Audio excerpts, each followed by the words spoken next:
Hello friends, welcome back my channel GS by AP sir. बहुत दिनों बाद आपसे मुलाकात हो रही है। बीच में कुछ वीडियो अपलोड नहीं कर पाए थे, तो अब कंटिन्यू वीडियो अपलोड होते रहेंगे आपके पास। जो हमने टॉपिक पिछले टॉप पे डिस्कस किया था वो डिस्कस किया था एज ए वार, यानी युद्ध डिस्कस कर रहे थे, जिसमें हमने दो युद्ध पढ़ा था और दोनों ही इम्पॉर्टेंट था। पहला हमने पढ़ा था प्लासी का लड़ाई जो 1757 में हुई, याद रखिएगा, बहुत इंपॉर्टेंट है। और दूसरे आपने बक्सर की लड़ाई पढ़ी थी, और ये बक्सर की लड़ाई जो हुई थी वो 1764 में हुई थी। मैंने डिस्कस किया था कि आपसे कुछ और वार के बारे में डिस्कस किया जाएगा, तो दो तीन और वार ऐसे हैं जो निश्चित तौर पे ब्रिटिश हिस्ट्री में या फिर इंडियन इतिहास में बहुत इंपॉर्टेंट रखते हैं। उसमें एक जो इतिहास है वो है आपका वेदरा, एक जो वार है वो है वेदरा।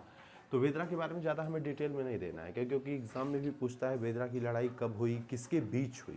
तो याद रखिएगा, वेदरा की जो लड़ाई हुई है वो 1759 में हुई है। ये हुई है अंग्रेजों और डचों के बीच में। जैसे आपको पता ही है, डच जब आए थे तो अपने आप को मछलीपट्टनम में सीमित रखे थे। वहाँ पे अंग्रेज भी पहुँच गए और अंग्रेजों ने डचों के जस्ट सामने अपना व्यापार करना शुरू कर दिया, वही सेम व्यापार।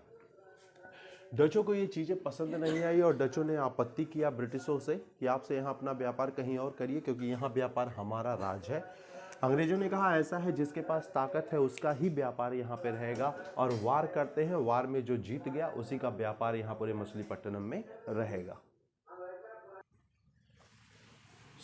उन दोनों के बीच लड़ाई शुरू हो गई है, और वही है आपके वेदरा की लड़ाई 1759 में। कहा जाता है इस लड़ाई में अंग्रेजों की जीत हुई, और इसी लड़ाई के साथ कहा जाता है अंग्रेजों का भारत से समापन भी हो गया। यानी वो 5 यूरोपीय कंपनियां जो भारत में कभी व्यापार के पर्पस से आई थी, उसमें एक और कंपनी भारत से निकल गई है, और वो है डच, जो 1759 में वेदरा की लड़ाई में अंग्रेजों के द्वारा हारी गई। फिर कुछ और भी ऐसे वार हैं। एक और वार है यहाँ पे वानडिवास की लड़ाई, उसके बारे में हम लोग डिस्कस करेंगे अपने नेक्स्ट वीडियो में। सब्सक्राइब करना चैनल मेरा भूलिएगा मत। चैनल है जीएस बाई एपी सर। यहाँ हिस्ट्री सहित जीएस के जितने भी सब्जेक्ट हैं वो सब आप पढ़ पाएंगे अपने घर पे रहते हुए, हर एक टॉपिक। और कहीं ना कहीं आपकी यूपीएससी ही नहीं बल्कि हर एक वनडे एग्ज़ाम के लिए भी आपके लिए बहुत इंपॉर्टेंट होगा। Okay, thank you.